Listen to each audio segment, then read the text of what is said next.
السادة الحضور. Ladies and gentlemen, we will start our second sessions after a couple of minutes. Please be seated and set your phones on mute mode. Thank you so much for your attendance.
Welcome again, our honored guests.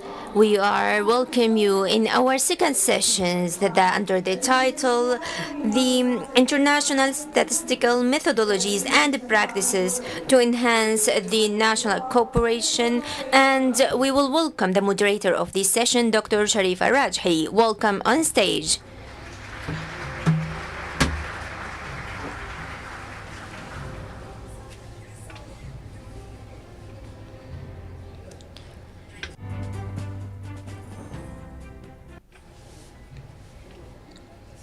Peace and blessings be upon you, everyone. Our distinguished guest, welcome in Saudi Statistic Forum for the first editions. I am Sharifa Rajhi, and I am in the statistic department. We would like to moderate this second session under the title "The International Statistical Methodologies and Practices," and of course, is going to join us international and local distinguished guests and speakers. Dr. Fahad, welcome, Fahad Al-Dosari, the chairman of the General Authority for Statistics in Saudi Arabia.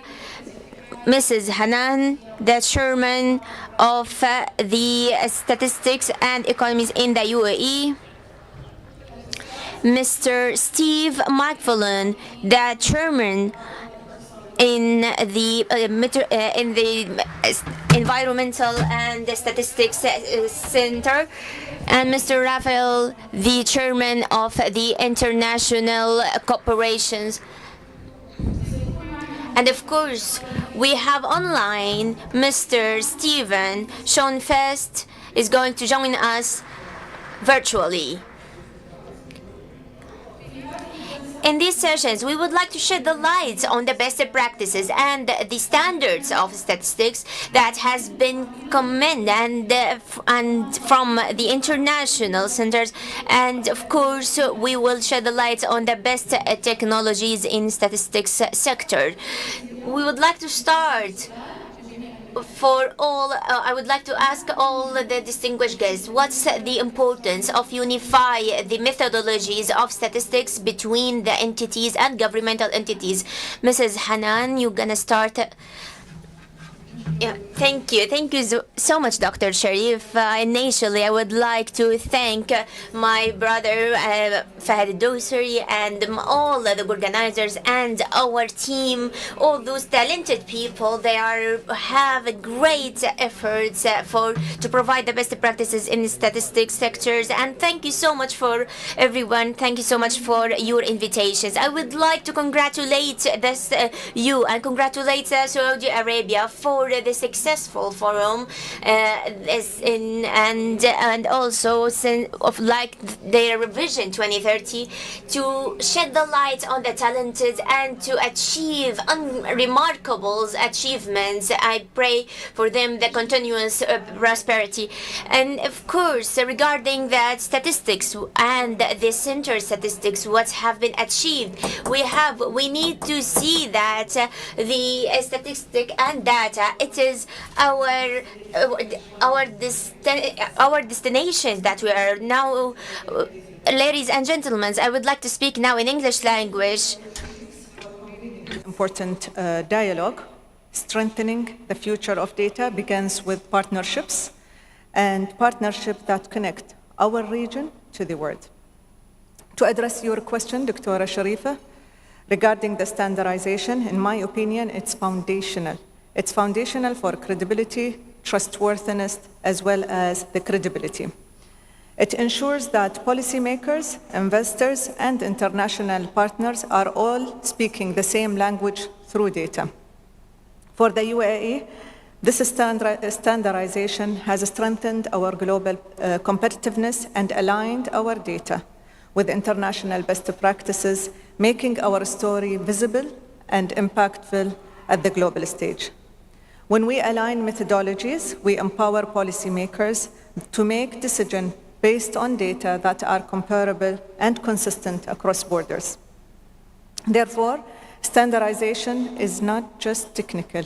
It is very much strategic for national reputation, for economic partnership, as well as for sustainable development goals. Thank you. شكرا أستاذة حنان. Mr. Steve, هل يمكنك السماع؟ Yes, I can. Yes. I'm going to repeat the question for you in English. What is the significance of a standardized statistic methodology between statistic office and international organization? Thank you very much for this question. And first of all, thank you for having me there. I wish I could be with you.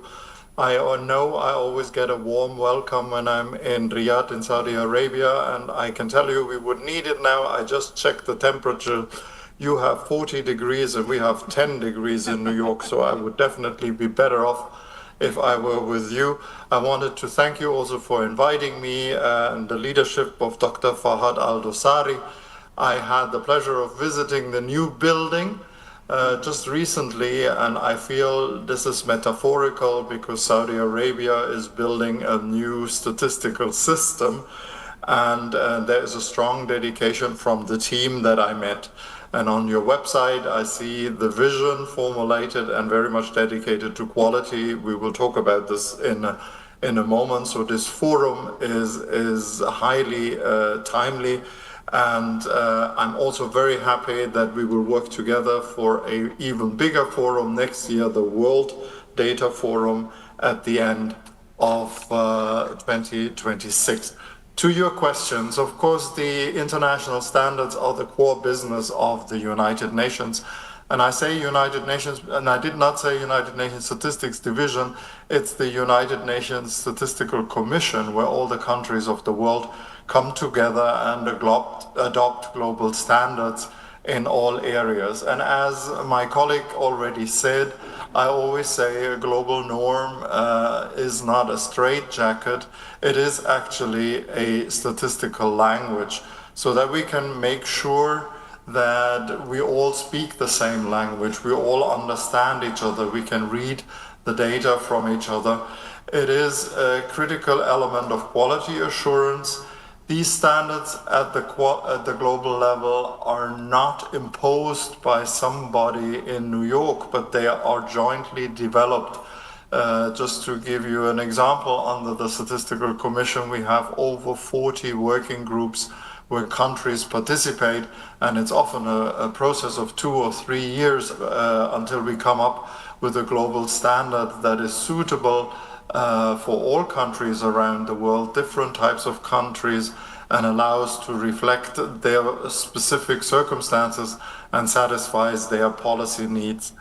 The important element of standards is, of course, that we can compare then data across different regions and countries of the world, compare them also over time. It is important that we keep statistical standards constant over a certain period of time, because otherwise we cannot measure development. And it's a recognition that you have users outside your country that will need to understand what your data mean, like international organizations like mine. We are collecting data from all countries. Like academia, there are researchers all over the world who are trying to understand how development works, what kind of policies have the best impact. And there is, of course, the private sector, who will also read your data when they have to make decisions where they want to invest. So international standardization is one of the most critical topics, and I'm very glad that you are addressing it in this forum. Thank you.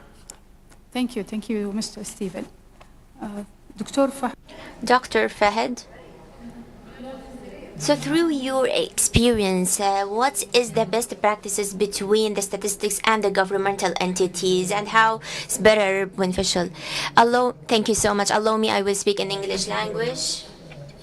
Participants today, really happy and honored to welcome you here from all over the world, and also from Saudi Arabia. Really glad to be amongst international organizations where most of these international standards are being set. And as our colleagues mentioned, I think a number of them repeated the word, we speak the same language. So the same language, that's an essential element in that. So we do need to compare achievements and to compare countries to another. We do need these international standards, and we are glad to have international committees to actually discuss, and each country will contribute to those international standards. Availability of statistics and data are essential for the international community, being international or foreign investors from all over the world, to understand how things are progressing in each country. About Saudi Arabia, as I mentioned in our session in the morning, we started an ambitious transformation in all of our statistics and also statistical products. It's been 65 years, so it's not something that we started just a few years ago. Many of our colleagues before us, they went through lots of transformation, and the key factor was always adopting the best international standard. So this is essential to ensure that whatever we're doing is with the best quality. For the international community, and this is what we've learned, coverage is important, to assure the 100% coverage as much as you could for these indicators. The frequency, and this is something we learned through our journey of transformation, and also the details. And this is where we receive lots of requests from different government entities, or sometimes private sector or international investors. They do need to have more details, and this is what we've learned in our interaction with the international community as well. Details, what I mean, as we see the Vision 2030 is focusing in more new sectors. So an international investor would like to see how is this sector, how is this new sector, whether service or product, how is it actually contributing to the overall economy, or how is it contributing to Saudi Arabia. So I think I will end by stressing, speaking the same language, and more role to you. I mean, and Stefan, thank you for being with us virtually. It's not only the weather, I think the interaction with our colleagues, this is something you miss. And just before that, lunch as well. But looking forward to seeing you in the future. Thank you, Dr. Fahad. في مجال In the importance of the business statistics, there is a lot of cooperations between international entities. My question to Mr. Raphael, what's the importance of the methodology, the methodology that's applied in these sectors, and how it helps the quality of data? Well, thank you. I also wanted to thank Gastad for the kind invitation. We are very honored to be here on behalf of the ILO. But also as a very friend of this house, has always been a pleasure to be in Riyadh as well. Happy to return. On your question, I think it's very important at this moment, because standard setting are standards in general, and how this is applied, at the methodologies that we applied, they are usually I would say, are rooted in consensus. And the standardization, as we have just heard, it's a language. But the language is not coming from nowhere or going nowhere. It's a language that has the benefit of previous discussions, where both in the UN Statistical Commission or in the case of labor issues, International Conference of Labor Statisticians, which is the way that countries and communities and stakeholders, in my case, in the labor markets, firms and workers, along with governments, discusses on the key concepts, and then implement the standardizations and have a consensus, and then we come in the practices, in the practical side, on implementation. What are the different tools? Of course, we have different tools, but the ultimate goal is to implement the standardization, this common language that we have just heard of. And this is a strong point, because this will enable then the policymakers, the trust in the policies that this information will be feeding, the I would say, the quality itself, because there will be accountability. So how we implement this, of course, there's a myriad way. At the sectorial level, for instance, we have survey-based tools, of course. We have administrative registries. We have modeling and econometric models for data imputation and data, I would say, analysis. We have the new forms of new technologies applied on big data, artificial intelligence, and key issues that will help to come up with new data on labor markets. So what are the differences? What are the interactions? I think if you tell me what is the type of activities or type of methodologies, they are all combined, and these are the asset, and I would say the big progress of knowing, for instance, labor issues, is how we combine wisely all these different sources. In terms of main sources, of course, we are changing, and it's an ever-changing world, and we have to adapt. These standards that we have just discussed are afterwards grounded in new techniques and modern techniques that have been applied, but also coexisting with surveys, with admin registries, with many other tools. This I will leave it here. تحدثنا في المحور We have spoken about the importance of unifying the methodologies. Now let's move about adaptations and implementations. When we starting implementation phase, we have faced some challenges. Mr. Steve, what is the most and the challenges that you face when we're trying to unify the best practices and the methodologies, and how to combat these challenges?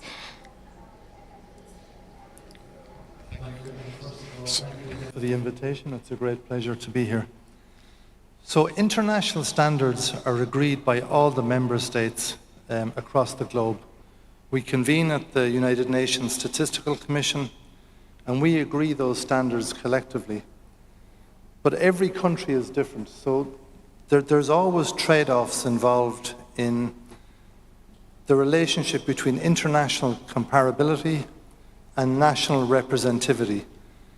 So we're trying to find a balance between the two, and in my experience, the challenges have emerged really around the application of national representativity.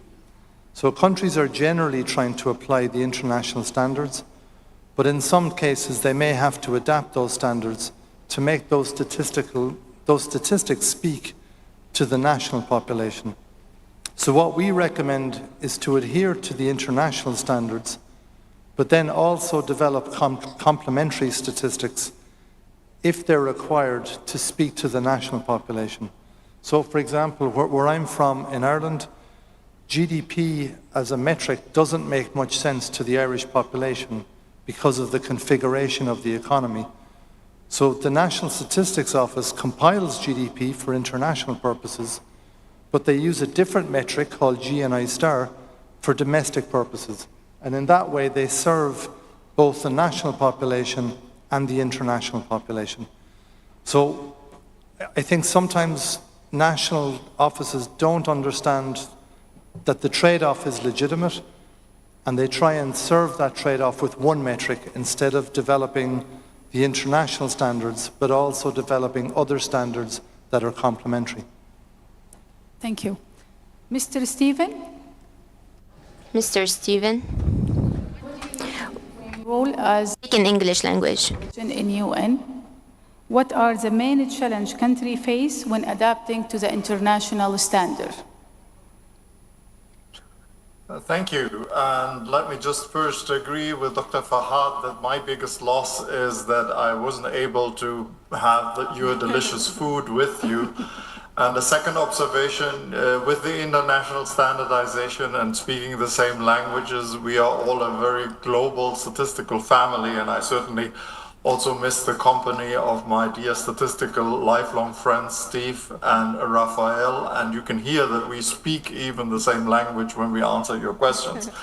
Now, the challenges that countries face once we have an international standard and the 2025 system of national accounts is a good example that we have just adopted. This is over 1,000 pages, and I cannot from New York just send the book to 193 countries and say, congratulations, you won the lottery, now you have to implement over 1,000 pages of a new system of national accounts. Of course, we will never do that. We will now start a global implementation strategy where we work together with our partners and develop guidelines and, for instance, tools like e-learning or even start a train-the-trainer program so that we have a number of knowledgeable consultants around the world that would know the new concepts that have been introduced.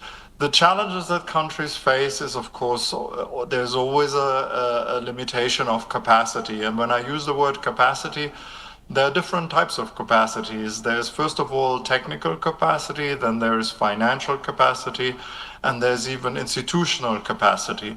So on the technical capacity, of course, if we introduce a new international standard, we are obliged, I would say morally obliged, if we really care about to implement what we have just worked on so hard. And the SNA review was a 5-year process where over 1,000 experts all over the world have worked together to get to this moment now.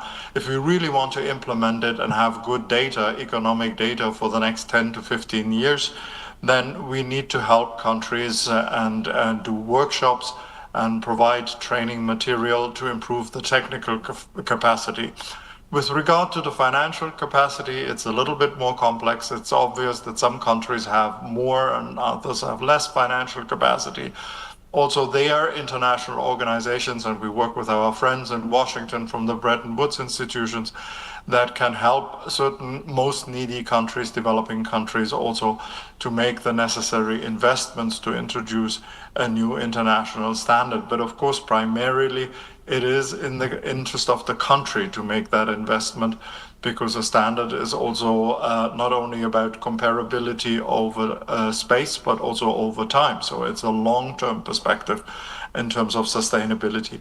And I also mentioned institutional capacity. I remember when we introduced the system of economic and environmental accounting, it became very quickly clear that to contribute to such a comprehensive system, many national agents would have to work together: Ministry of Environment, the Statistical Office, other institutions, academic institutions. So sometimes you have to also create the institutional framework to implement a new standard. How do we do it? We also, of course, very much encourage countries to collaborate.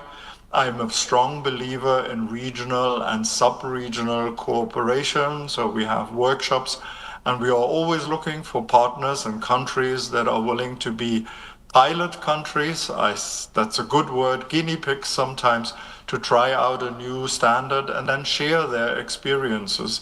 That's also the advantage of an international standards, because the tools can be shared, the experiences can be shared.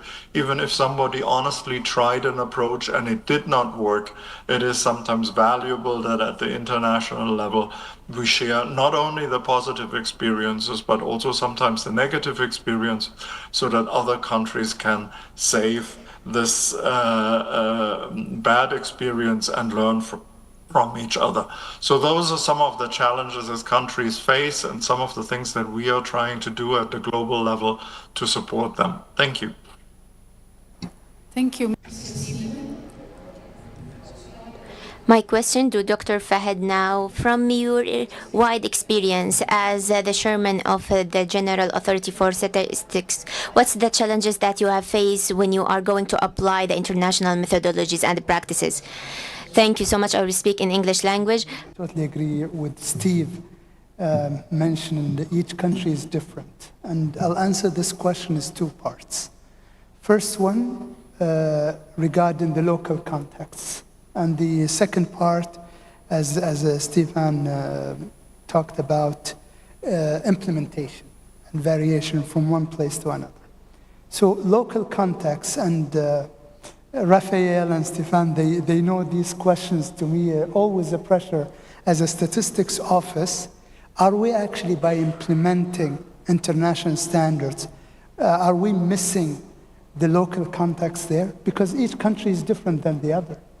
And this is the challenging element in every single statistics indicator. So what we've done in Saudi Arabia, as I mentioned, we follow the best international standard, and this is very important for the international community to speak the same language. However, we have also to look at the domestic or the local demand, and this is part of our input that we use to develop our project to improve our statistics.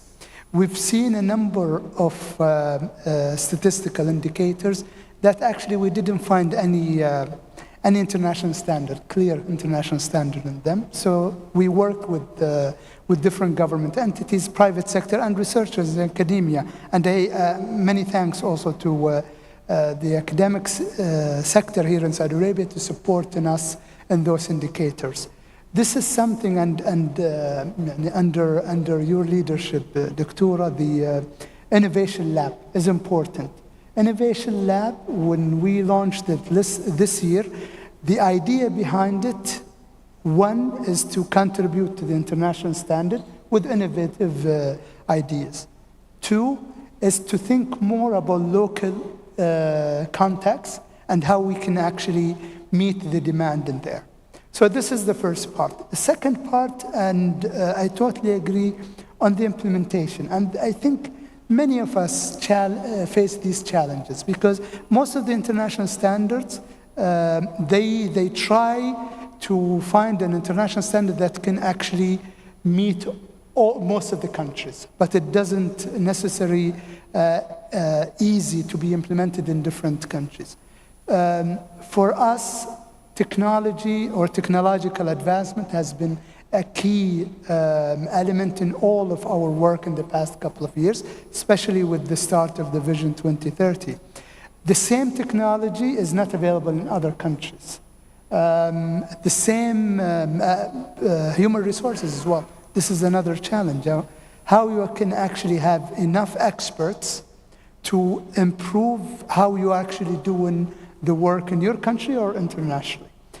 We're very proud that we're working with our colleagues in a GCC level, Arab level, Islamic level, and sharing our experiences, and we've received many delegations from different countries to learn from us and also looking forward to learn from them. And we had a few chats with a number of countries there. They have tremendous experience in that area.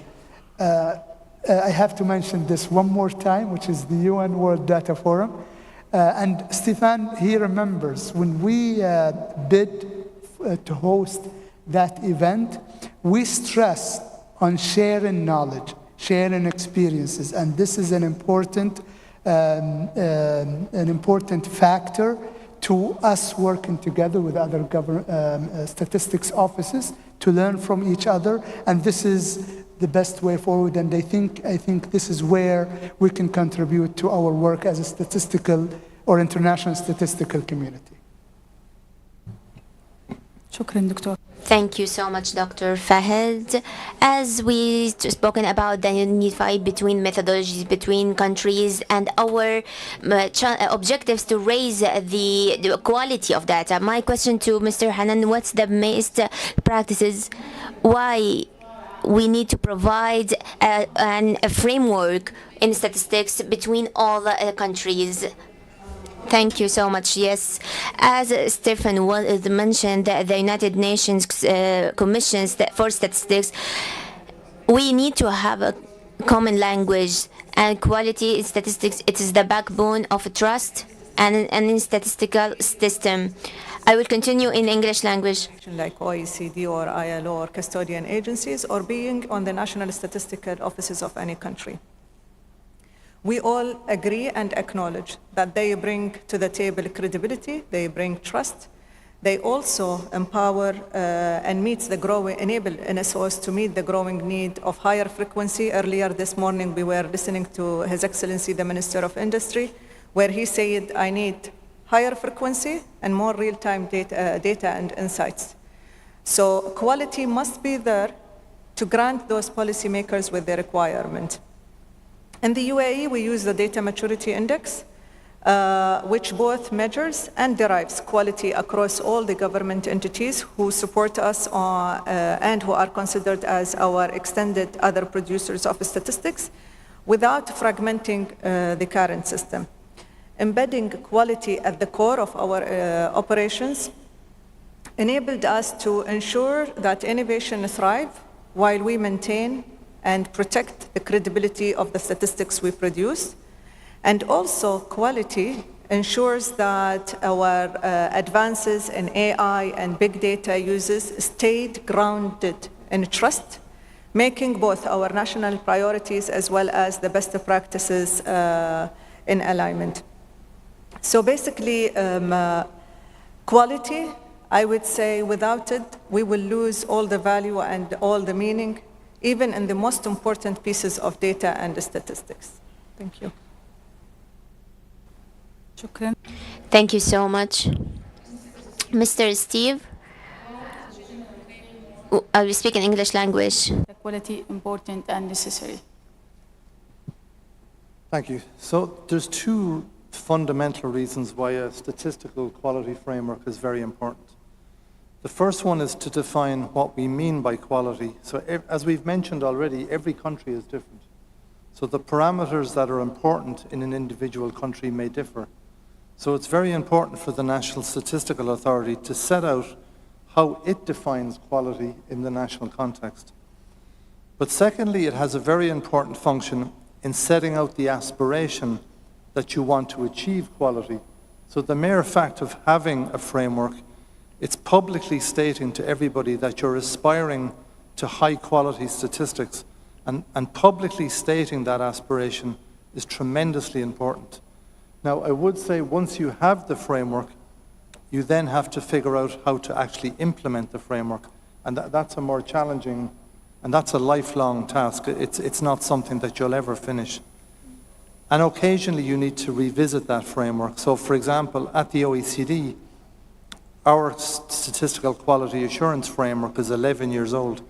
And we're actually in the process at the moment of redrafting it, because our existing framework doesn't include anything. We're silent on geospatial information, we're silent on big data, we're silent on citizen science, we're silent on artificial intelligence.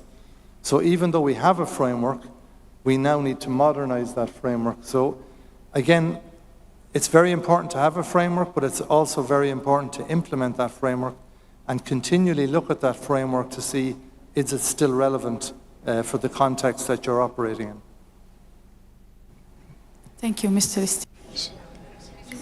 In the light of the development of technology, we have a new AI and new technologies to also enhance the quality of data. My question to Mr. Raphael, what's the role of the development technology and the AI in order to develop the statistics and to enhance the quality of data? Yeah, thank you. Thank you for the question. I think we have just heard that the advances in artificial intelligence, big data, and new technologies are impacted even in the quality frameworks, let alone in the production of, we have really a revolution in the statistics science, and because of that, of course, it's impacting a lot. I would say that how the modern techniques, and particularly AI and machine learning and all the processes are impacting is in the whole, I would say, production line of the statistics. From the very beginning of the capture of the information to the very end of the analysis, the use, and the dissemination of the statistics. So throughout all the process, we are having impacts. For instance, in labor markets or in labor statistics, it's really a revolution as well, because we have sensed that the capture of the data from the very beginning, the new forms of captures, essential data from surveys, from admin registries, from sentiment surveys, etc., where you have new technologies of automatically, I would say, fetching the data, automatically coding, because we have a lot of natural language used in search engines in order to facilitate capturing the basic data, the imputation, the filling the gaps, the quality checks, the detection of outliers. There are a lot of new technologies on AI, on search engines, on ways of automatization and helping, even, I would say, facilitating the task of enumerators. In the past that we used to have long interviews, now the COVID has put us in a position that we have seen the combination of new methods, geospatial information, where there are easy ways to capture variables that in the past we could never have imagined that we could have captured. Then we have also all the sentiment by using social media information, the sentiment that gives us the possibility of precisely meet the need for high-frequency data, where we need to have leading indicators in real time for policymakers. It's also a way in labor markets to have information through the new technologies, and particularly for search engines, from social media, for using different techniques that are at our disposal. Afterwards, we have all the topic of modeling, of course. Modeling, in the past, we used to have econometric models, classical general equilibrium models. This has been completely also a revolution. I used to teach econometrics for many years, and now I feel that completely I have to renew completely my techniques, because it's completely different. The way of handling large data sets in real time by using artificial intelligence, by using the different chat boxes also for facilitating also enumerators, and also the analytical parts of it. These models are being completely, I would say, upside down now, and they are completely enriched by the new techniques.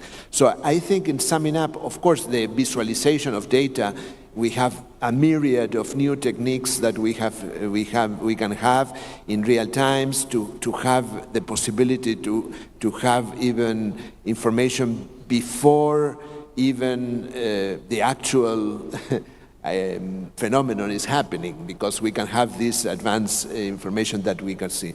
Summing up, I think the whole value chain of the production of statistics it's been, I would say, enhanced.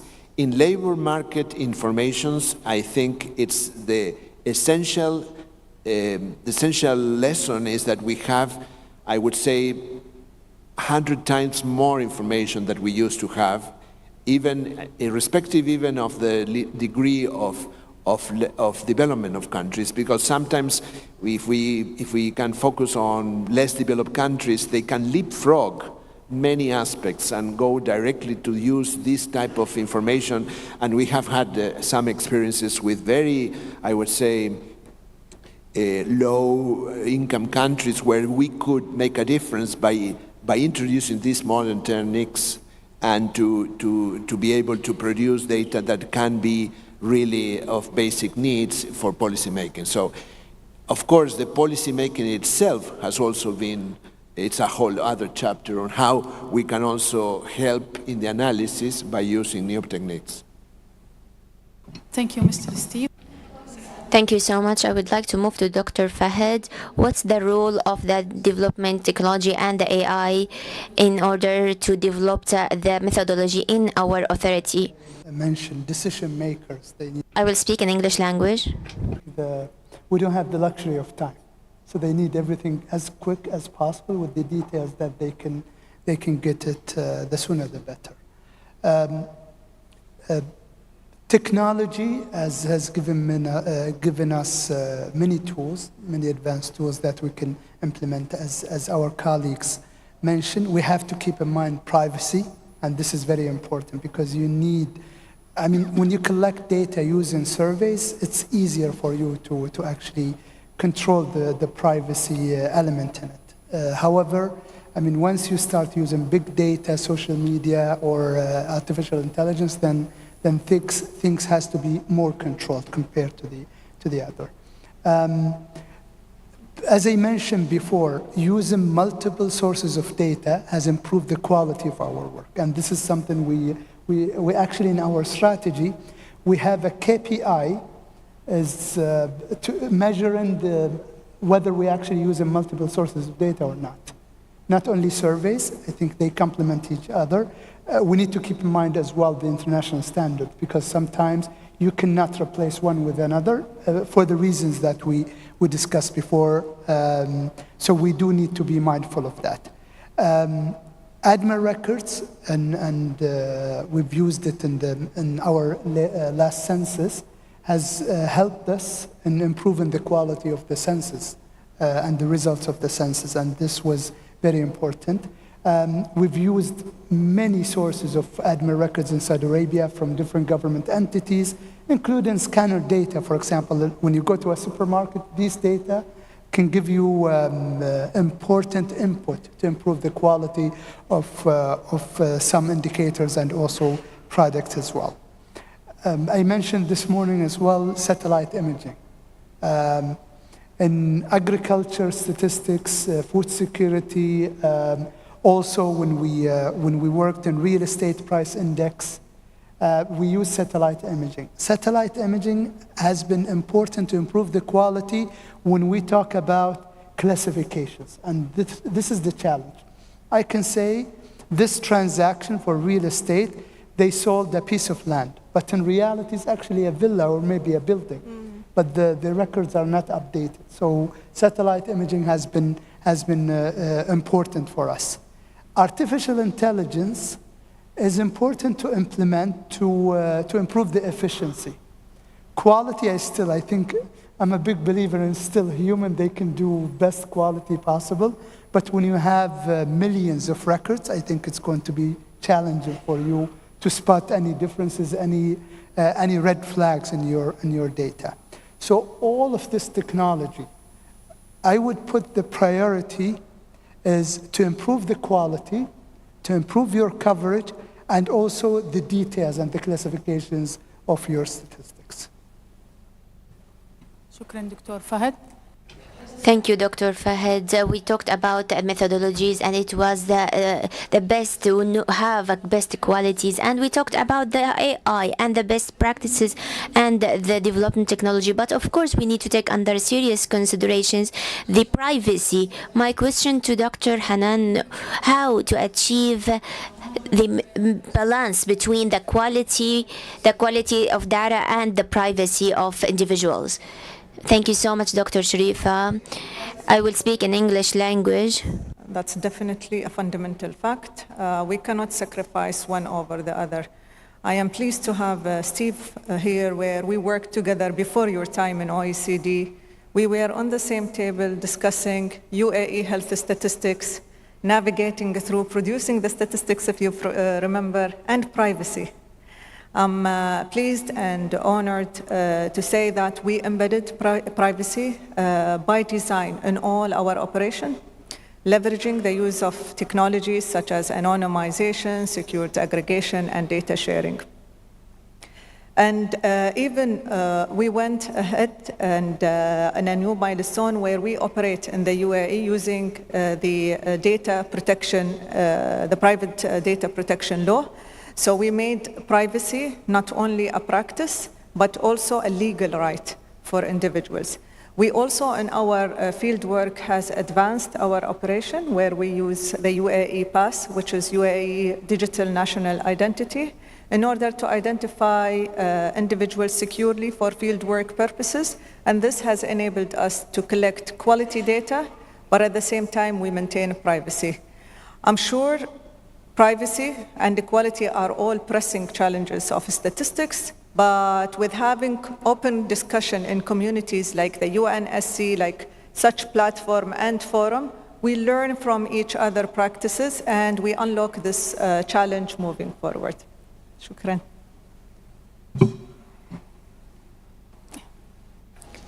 Thank you. Thank you so much sincerely, Dr. Hanan. Mr. Stephen, are you with us?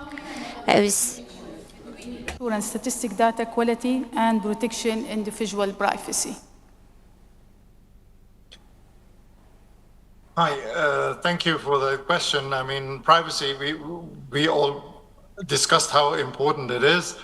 And I was very pleased also by what our colleagues from the UAE said. I mean, we have a big data program where we are talking about privacy enhancing technologies. So with each new technology, there come dangers for abuse, but also there come vast opportunities to protect, to do good and protect the privacy, which was, I would say, is one of the fundamental deals that a statistical agency has with the population, because the statistical agency asks the individual in the population for their information and ensures their privacy by ensuring them that the information that a statistical agency has collected, which in whichever form, and traditionally through a census or survey, is protected and will be aggregated and used in a sort of at a social level. So I think this is one of the most fundamental deals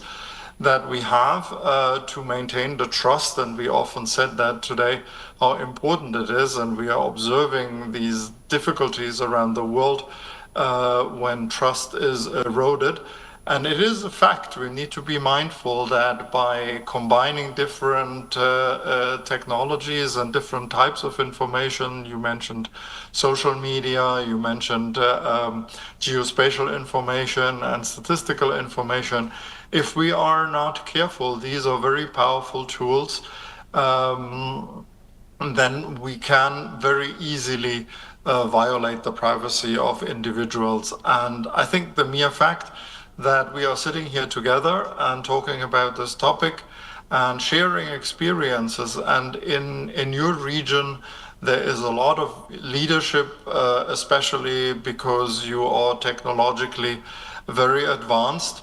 And I'm very pleased that along with exploring the vast opportunities of modern technology, you are also at the same time reflecting on the responsible use of these modern technologies. And I think this is exactly the way to go. And I can tell you that a lot of countries around the world will be watching you and will be very interested to come to your World Data Forum next year to learn precisely about your progress in this area. Thank you. Thank you so much, Mr. Steven. Mr. Steve, what's the best challenges that you face, the transparency, the official documents?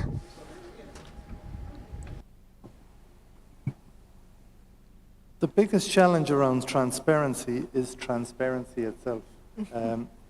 Part of the social contract that Stefan just mentioned is that we are open and transparent with our customers, with our public. And that relationship is incredibly important, both in terms of safeguarding confidentiality, but also in explaining to people what we are doing with their data and why we are doing what we are doing with their data, so that they understand the relationship and that they understand what it is they're contributing to. In many statistical offices, just like in life, we get busy.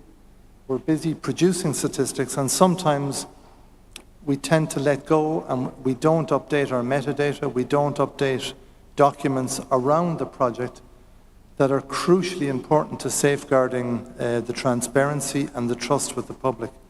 So in a lot of cases where we've seen failures of transparency, it's often not anything deliberate, it's just people are overworked and they forget that they're trying to meet the next deadline, and some of the stuff that's seen as maybe of secondary importance isn't updated.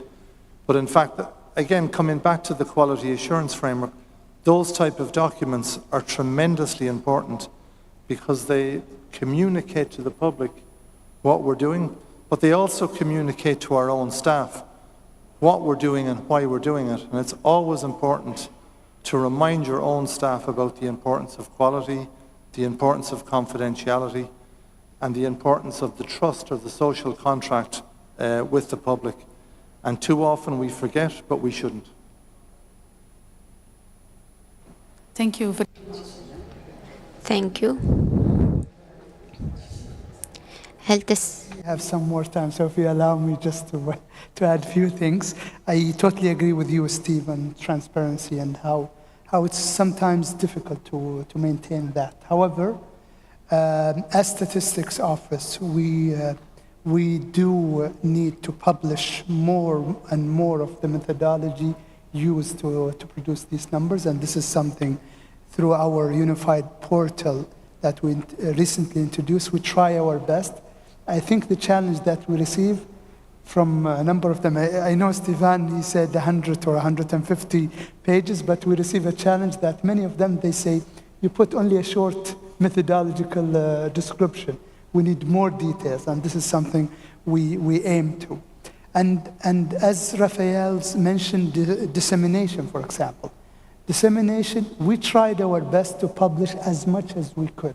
However, because of privacy, because of some alignments between government entities and other entities, sometimes you cannot publish everything. In our portal, we introduce interactive maps. Those maps, you can go up to 100 by 100 square meter, depends on the number of households within that square meter, and you get the demographical information of whoever living there. All the information that's possible, and again, depends on the families or the households living there. And this has been a powerful tool to private sector, for example, because this information never been published in such a way in the past. This morning, I talked about Microdata Lab, and this is also another important initiative to make accessibility to these raw data available to everyone. Private sector, public sector, researchers, anyone interested in using these data. Again, I have to stress, keeping in mind the privacy of individuals that we collect in the data. So I think, as you all mentioned, this forum and other interactions, and looking forward to welcoming you again next year, I think it would be a good opportunity for us to think more on how we disseminate, how we support society and all entities to access more data and more transparency as well. Sorry, but I had to interact here, please. Thank you so much. We would like to thank all the expertise and the distinguished guests for their insightful information and insightful speech. Thank you so much, Mr. Stephen, for joining us virtually. If I may, thank you. add, شكرا Dr. لكم جميعا. I wish all the best. Yeah. Thank you so much, everyone.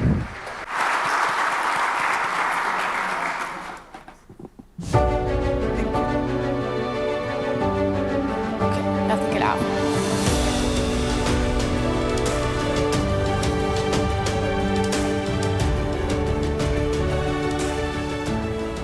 ضيوفنا الكرام نشكر حضور Our honored guests, thank you so much for attending the first day of our Saudi Statistics Forum. Looking forward to see you tomorrow. Thank you so much.